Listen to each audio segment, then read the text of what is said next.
بسم اللہ الرحمن الرحیم۔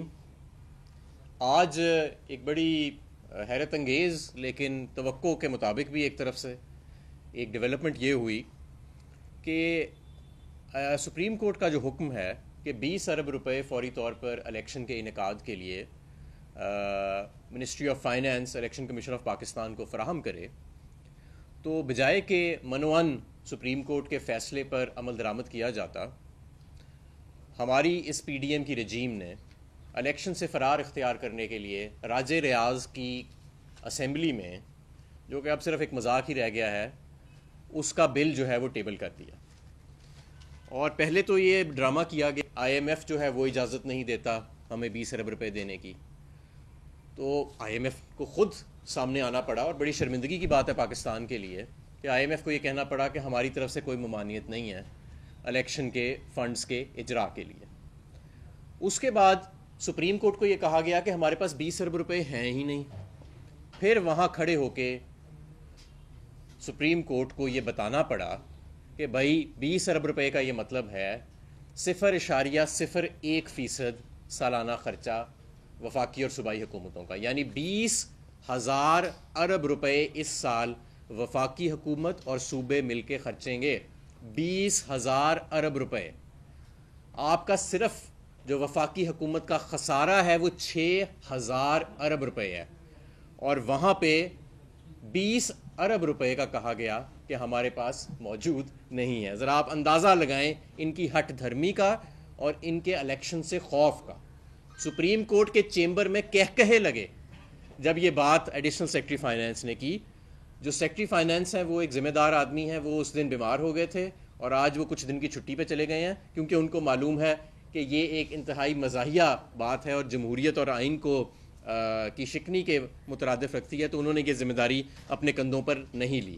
تو 20,000 ارب روپے جس حکومت کا ریاست کا خرچہ ہے سال کا، وہ 20 ارب روپے دینے سے انکاری تھی۔ تو وہ جس طرح بچپن میں ہم دیکھتے تھے نا، ایک ٹام اینڈ جیری کارٹون ہوتا تھا کہ بلی لگی ہوتی تھی چوہے کے پیچھے اور چوہا کبھی ایک بل میں گھس جاتا تھا کبھی دوسرے اس میں، تو اسی طرح یہ پی ڈی ایم حکومت نے، کیونکہ اب آئی ایم ایف والا نہیں چلا اور یہ بھی نہیں چلا کہ 20 ارب روپے ہمارے پاس ہے نہیں، تو اب جو تیسرا ان کو وہ اپنا بل ملا ہے وہ راج ریاض کی پارلیمنٹ تھی کہ وہاں سے جا کے اس کو مسترد کرا لیتے ہیں اور پاکستان میں جمہوریت کو ہی منجمد کر دیتے ہیں۔ تو آئیں ذرا دیکھتے ہیں کہ پاکستان کا دستور اور پاکستان کا آئین اس معاملے میں کیا روشنی ڈالتا ہے۔ میں آپ کی توجہ دلانا چاہتا ہوں آرٹیکل 84 دستور پاکستان کی، جو سپلیمنٹری اور گرانٹس کے ایکسیس گرانٹس کے حوالے سے ایک قواعد و ضوابط جو ہیں وہ بیان کرتی ہے۔ مثال کے طور پہ اگر آپ انٹرسٹ ریٹ 1% بڑھا دیتے ہیں، 250 ارب روپیہ 300 ارب روپیہ حکومت پاکستان کا ایڈیشنل خرچ ہونا ہے، تو ظاہر ہے فوراً پارلیمنٹ کے پاس تو نہیں جایا جا سکتا وہ ایکسپینڈیچر لینے کے لیے۔ تو جنہوں نے دستور بنایا انہوں نے اس چیز کا بالکل اپنے سامنے رکھا۔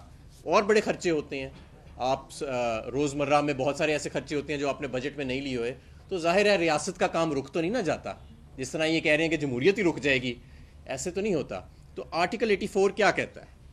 آرٹیکل 4 یہ کہتا ہے، اور ایک پورا طریقہ جو ہے وہ وضع کرتا ہے کہ اگر کوئی ایسا خرچہ آتا ہے جو حکومت پاکستان نے کرنا ہے، جو انیشلی بجٹ کے اندر جس کو فورکاسٹ نہیں کیا گیا، تو صرف اور صرف اس کی ایک سٹیٹمنٹ اور اس کو لے کرنا ہے بجٹ کے دوران اس فائنینشیل ایئر کے آخر میں، یعنی جون کے آخر میں، اور وفاقی حکومت کو مکمل اجازت دی گئی کہ وہ فیڈرل کنسولیڈیٹڈ فنڈ میں سے اس خرچے کو استعمال کر سکے۔ اور یہ آرٹیکل 84 اے اور بی ہے، اور کیونکہ ہم بھی ای سی سی کا حصہ رہ چکے ہیں کئی سال، ہمیں معلوم ہے کہ ہر سال 200 سے 300 ارب روپے ایسے ہوتے ہیں جو سپلیمنٹری گرانٹس ان کو کہتے ہیں، اور آرٹیکل 84 اے اور بی کے تحت ان کو استعمال کیا جاتا ہے۔ اور بڑا واضح طور پہ آرٹیکل 84 اے بی میں اس کا طریقہ لکھا ہوا ہے۔ اس سال بھی تقریباً 100 ارب روپیہ سپلیمنٹری گرانٹس میں جا چکا ہے اسی طریقے کے ذریعے، یعنی پارلیمنٹ سے فوری طور پہ ووٹنگ نہیں کرانی پڑتی، سال کے اینڈ میں آپ بجٹ کے ساتھ اس کی سٹیٹمنٹ رکھتے ہیں اور بجٹ کے ساتھ وہ پاس ہو جاتی ہے، اور ہر سال جب سے پاکستان کی تخلیق ہوئی ہے یہی سلسلہ جو ہے وہ چلا آ رہا ہے، اور یہ آئین کی 84 اے اور بی کی کلوز ہے۔ اگر اس کے پہ بھی یہ نہیں جانا چاہتے، کیونکہ آج کل ہٹ دھرمی اتنی ہے، یہ پہلی مرتبہ پاکستان میں ہوگا کہ مارشل لا لگائے بغیر ہی جمہوریت کو منجمد کرنے کی کوشش کی جا رہی ہے، تو پھر ایک اور طریقہ بھی ہے۔ میں آپ کی اب جو توجہ ہے وہ لے جانا چاہتا ہوں آرٹیکل 81 کے اوپر. آرٹیکل 81 دستور پاکستان، یہاں پہ چارجڈ فنڈ کے حوالے سے ذکر کیا جاتا ہے. میں 2-3 مرتبہ بجٹ پیش کر چکا ہوں، تو اس لیے میں اس چیز کو پوری طرح سمجھتا ہوں اور پوری ذمہ داری سے یہ بات کر رہا ہوں. چارج فنڈ وہ ہوتا ہے کہ کچھ ایسے خرچے ہوتے ہیں جس پہ پارلیمنٹ کو بھی ووٹنگ کی آئین اجازت نہیں دیتا، یعنی اس کی صرف سٹیٹمنٹ رکھی جاتی ہے پارلیمنٹ کے سامنے، پارلیمنٹیرین اس پہ بحث کر سکتے ہیں لیکن اس پہ ووٹ نہیں کر سکتے. وہ وفاقی حکومت کو کرنے ہی کرنے ہیں جب ان سے چارج ہوں. وہ کیا ہیں؟ مثال کے طور پہ سپریم کورٹ کے ججز کی تنخواہ ہے، پارلیمنٹ اس پہ ووٹ نہیں کر سکتی. صدر پاکستان کی تنخواہ ہے، چیف الیکشن کمشنر کی، ڈپٹی چیئرمین کی، سینٹ کے چیئرمین کی. لیکن ضروری کیا، اور جو آپ نے ڈیٹ چارجز ہیں، مثلا جو انٹرسٹ کے جو ایکسپینس ہوتا ہے حکومت پاکستان کا، اس پہ ووٹنگ نہیں ہوتی. اس کے اندر ایک اور بڑا آرٹیکل 81B. دیکھیں، جب ہمارا دستور بن رہا تھا تو جن لوگوں نے دستور بنایا ان کو یہ پتا تھا کہ یہ تو بڑا آسان ہوئے گا کہ کوئی بھی پارلیمنٹ آ کے بیٹھ جائے گی اور اپنے اقتدار کو لامحدود کرنے کے لیے اور جمہوریت کو منجمد کرنے کے لیے وہ کہے گی کہ میں نہیں دیتی الیکشن کمیشن کو پیسے، لہٰذا الیکشن ہوئیں گے نہیں اور پاکستان میں مارشل لا بغیر جمہوریت جو ہے اس کا تختہ الٹ دیا جائے گا. تو انہوں نے کیا کیا؟ انہوں نے الیکشن کمیشن آف پاکستان کی تمام تنخواہیں اور ایڈمنسٹریٹو ایکسپنسز کو بھی چارجڈ ایکسپنس میں ڈال دیا. یعنی کہ تمام ایڈمنسٹریٹو ایکسپنسز اور الیکشن کمیشن کی تنخواہیں الیکشن کے انعقاد کے لیے آرٹیکل 81B کے تحت چارجڈ ایکسپنس قرار دے دیا. یعنی کہ پارلیمنٹ اس پہ ووٹ نہیں کرتی، اس کی صرف سٹیٹمنٹ سامنے رکھی جاتی ہے. ایک اور انہوں نے بہت اچھا کام کیا. ان کو یہ بھی معلوم تھا کہ کوئی ایسی بدکار حکومت بھی آئے گی جس میں کوئی شرم نہیں ہوئے گی اور ڈھٹائی کے ساتھ پاکستان کی جمہوریت کو منجمد کرنے کے لیے 20,000 ارب میں سے 20 ارب روپے بھی نہیں دینا چاہے گی. تو آرٹیکل 81D کانسٹیٹیوشن کا میں اب آپ کی توجہ اس کی طرف لے کے جاتا ہوں. کوئی بھی رقم any sums required to satisfy any judgment, decree or award against Pakistan by any court or tribunal, اس کی رقم کسی بھی کورٹ کی جو پاکستان کے اوپر جو وہ سم طے کرتا ہے رقم کے یہ ادا کی جائے گی، اس کی پارلیمنٹ میں ووٹنگ نہیں ہوتی اور اس کو فوری طور کے اوپر ادا کرنا ہوتا ہے اور اس کو بھی چارجڈ ایکسپنس میں قرار دیا گیا. اب میں آپ کو ایک اور اس کے اوپر لے کے جاتا ہوں، ایک آفس میمورینڈم کے اوپر. جب ہماری حکومت تھی تو سپلیمنٹری گرانٹس کے حوالے سے بہت بحث ہوتی تھی کہ زیادہ ہونی چاہیے، کم ہونی چاہیے، اس کا کیا اس کا طریقہ کار کیا ہونا، اس کا پروسیجر کیا ہونا چاہیے. تو یہ اس کے بعد میں آفس میمورینڈم اور یہ تمام آئین کی جو شکایات میں نے ابھی آئین کے آرٹیکلز میں نے ڈسکرائب کیے ہیں یہ میں میڈیا میں سرکولیٹ کر دوں گا. 8 جولائی 2020 کو حکومت پاکستان فائنینس ونگ کی بجٹ ونگ کا یہ آفس میمورینڈم نکلا جس میں اسی آرٹیکل 84D کا حوالہ دیا گیا کہ کوئی ایسا ایکسپینڈیچر جس کی پہلے جو مختص نہیں کیا گیا بجٹ میں، اس کو ڈسپرس کرنے کا طریقہ کار یہی ہے کہ فیڈرل کنسولیڈیٹڈ فنڈ سے وہ استعمال کیا جاتا ہے اور آرٹیکل اور آخر میں بجٹ کے دوران اس کی سٹیٹمنٹ پیش کر دی جاتی ہے سپلیمنٹری گرانٹ.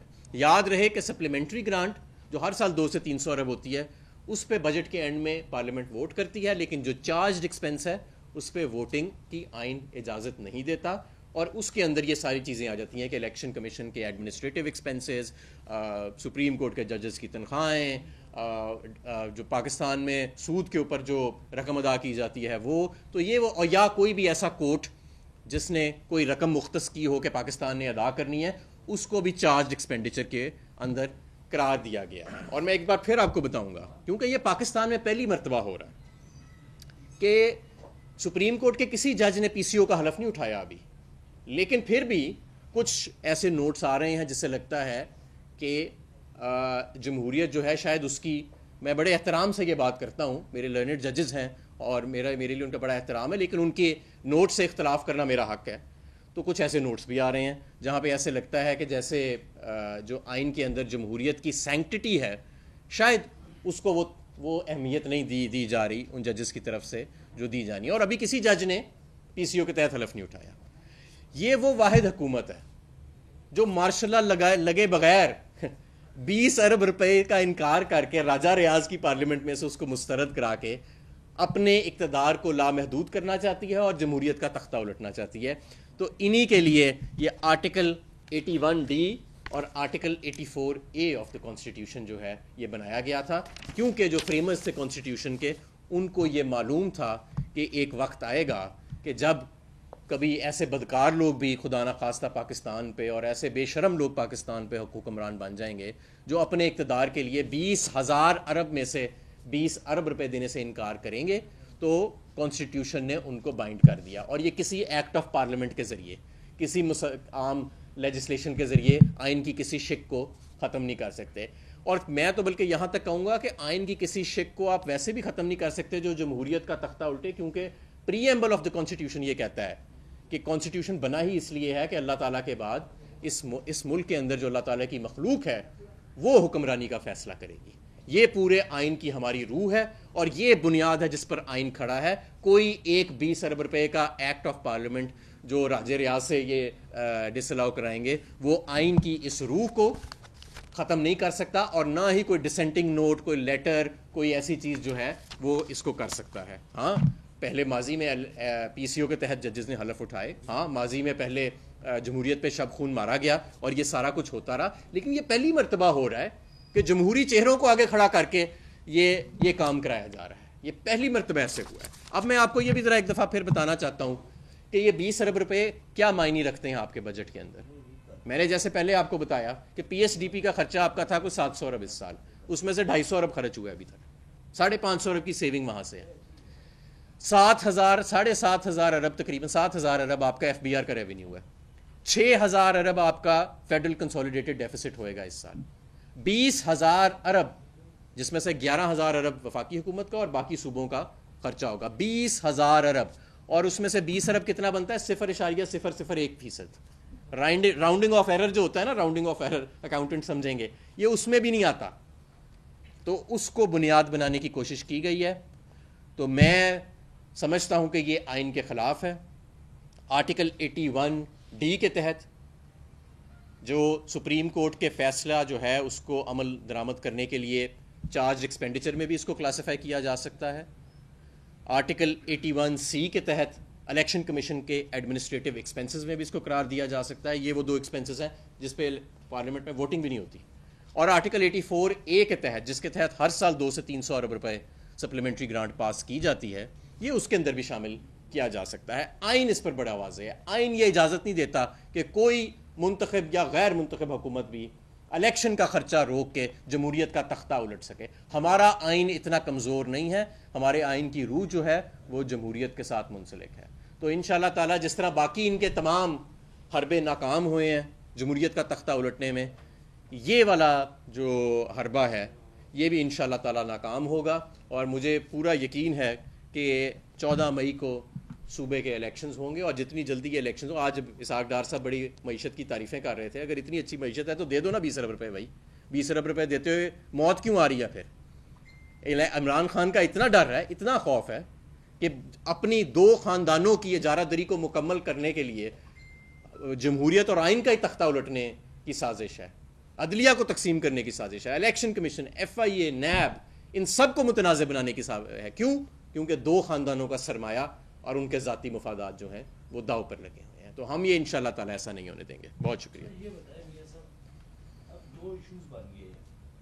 ایک تو پہلے جو 42 ممبرس کے ساتھ پارلیمنٹ سے ایک ریزولوشن پاس کروائی گئی تھی, ایک وہ آ گیا, اور دوسرا آ گیا راجہ ریاض صاحب کا بل.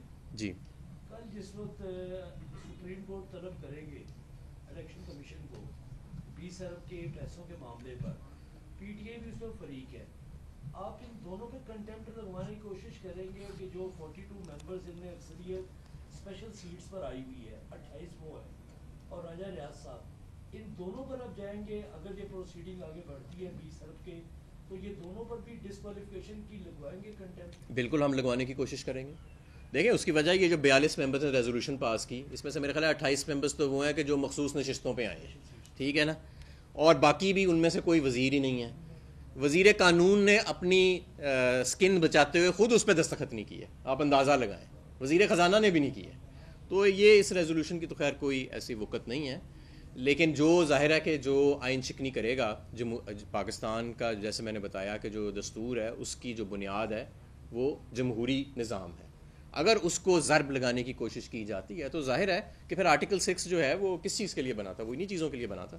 اچھا ہمارا صاحب، کل عمران خان کو اسلام آباد پولیس نے 7 مقدمات میں طلب کیا، کوئی 11 مقدمات ہے جس میں تربیت کا نوٹس بھیجا گیا، کل ایک پرسوں، کیا وہ پیش ہونے جا رہے ہیں؟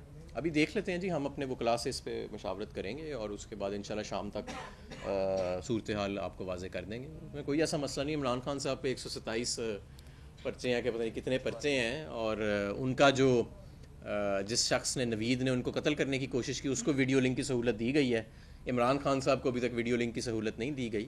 آج کل کافی جگہ پہ الٹی گنگا بہہ رہی ہے، تو لیکن انشاءاللہ تعالیٰ کوئی مسئلہ نہیں ہے۔ میں سمجھتا ہوں کہ معاملات جو ہیں وہ ٹھیک سمت میں اب جا رہے ہیں۔ یہ پچھلے 11 ماہ میں معیشت کا تو بڑا نقصان ہوا، 40 لاکھ لوگ بھی غربت کی لکیر سے نیچے چلے گئے، 20 افراد کی آٹے کی لائن میں لگ کے جان چلی گئی۔ صرف ایک اچھی چیز ہوئی ہے کہ بکھری ہوئی قوم اکٹھی ہو گئی ہے، اور پوری قوم کو آج معلوم ہے عمران خان نے ایسے شمع لے کے ہر چیز کو ایکسپوز کر دیا ہے۔ یہ جو بڑے جمہوری کانسٹیٹیوشنل بنتے تھے، سوٹ شوٹ پہن کے باہر سیمینارز پہ جاتے تھے، کون کتنا کانسٹیٹیوشنل ہے یہ بھی آج ہمارے سامنے ہے۔ کون یہ پیچھے پونیاں رکھ کے جو بڑا ابراہیم لنکن کی طرح تقریریں کرتے تھے سینٹ کے اندر، وہ کتنے جمہوری ہیں، وہ بھی سب کو پتہ لگ گیا ہے۔ تو عمران خان کا یہ آلریڈی ایک ایسا احسان ہے پاکستان پہ کہ جو کبھی واپس نہیں کیا جا سکتا۔ یہ کہے گا کہ عامر شہزاد جو عمران خان کے جو واقعہ ہوا تھا اس کے مدعی بھی تھے، ان کا جاباک ہو گیا ہے، ہارٹ اٹیک آنے کے بعد، تو کیا تحقیقات اس کی بھی اسی طرح ہوں گی جس طرح پہلے ڈاکٹر رضوان نے؟ بالکل، یہ آپ نے بہت اچھا سوال کیا۔ ڈاکٹر رضوان ہے، مقصود چپڑاسی ہے، اور بڑے گواہ ہیں جو شریف خاندان کے کیس میں پرسرار طریقے سے ان کو ہارٹ اٹیک ہوتا ہے اور وہ چل بستے ہیں، اور جبکہ میاں صاحب جو ہیں ان کے پلیٹلیٹس الحمدللہ باہر جا کے ایک دم ٹھیک بھی ہو جاتے ہیں، یہاں آ کے نیچے بھی آ جاتے ہیں، ہائیڈ پارک میں وہ پیسٹریز بھی کھاتے ہیں۔ تو یہ ایک عجیب و غریب سا نظام ہے اس ملک کے اندر کہ اگر آپ ایک امیر آدمی نے کوئی جرم کیا اور اس کے آپ گواہ بن جاتے ہیں تو آپ کی جان کو خطرہ ہے۔ یہ مطلب ایس ایچ او کا صرف ایک یہی قصور تھا نا کہ وہ مدعی بنا ایک قتل میں، اور اس نے اپنی وردی کے ساتھ اس نے انصاف کیا۔ میرے مطابق تو وہ شہید ہے۔ مقصود چپڑاسی بھی اس ملک کا شہید کہلانا چاہیے، ڈاکٹر رضوان بھی اس ملک کا شہید ہے۔ یہ وہ لوگ ہیں جنہوں نے اپنی جانیں قربان کی، اور ان کی جانیں شاید اس لیے لی گئی ہوں، اس پہ تحقیق ہوئے گی، شاید اس لیے لی گئی ہوں کیونکہ یہ مصلحت اور سمجھوتے بازی میں نہیں پڑے، یہ پریشر میں نہیں آئے، انہوں نے جان کی ان کو معلوم ہوگا کہ ہماری جان کو خطرہ ہے، انہوں نے اپنی جان کی بازی لگا دی، لیکن انہوں نے اپنے عہد سے بے وفائی نہیں کی۔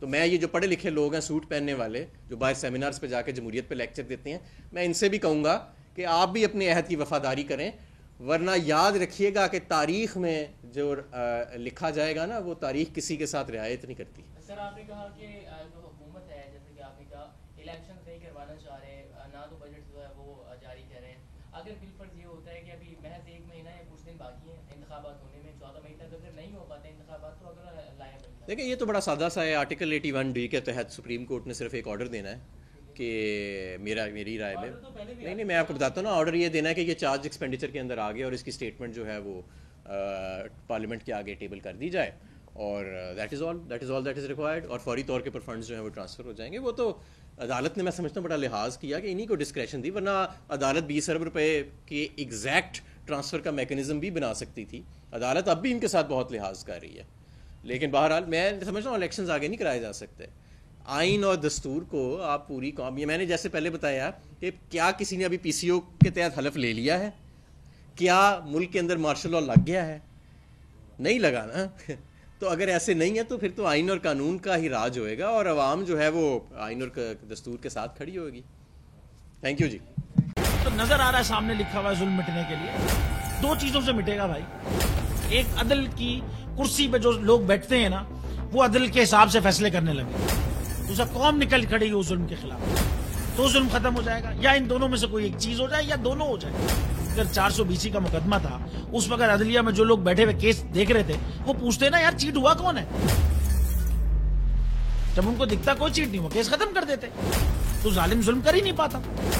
9 ججز نے نوٹ بیفور کیا میرے کیس کو، یار 1.5 سال چلا،